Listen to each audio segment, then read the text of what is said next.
Hello guys, আসসালামু আলাইকুম। আজকে আমি পার্শে মাছ ঝোল করব। তা পার্শে মাছটা আমি নুন আর হলুদ দিয়ে মাখিয়ে নেব। সামান্য একটু কাশ্মীরি লঙ্কা দেব।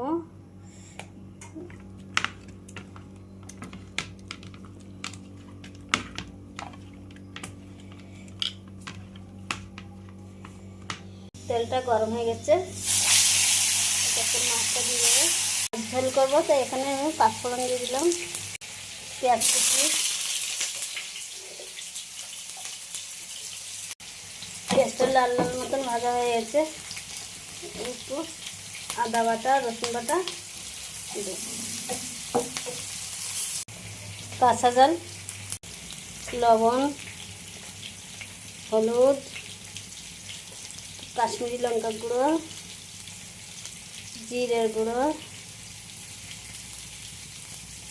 ধনিয়া গুঁড়ো, টমেটো কুচি, মাছটা দিয়ে দেবো।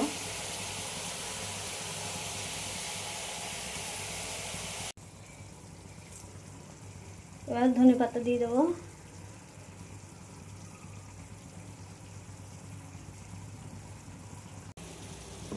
মাছ ঝোল হয়ে গেছে, এবার নামিয়ে নেবো।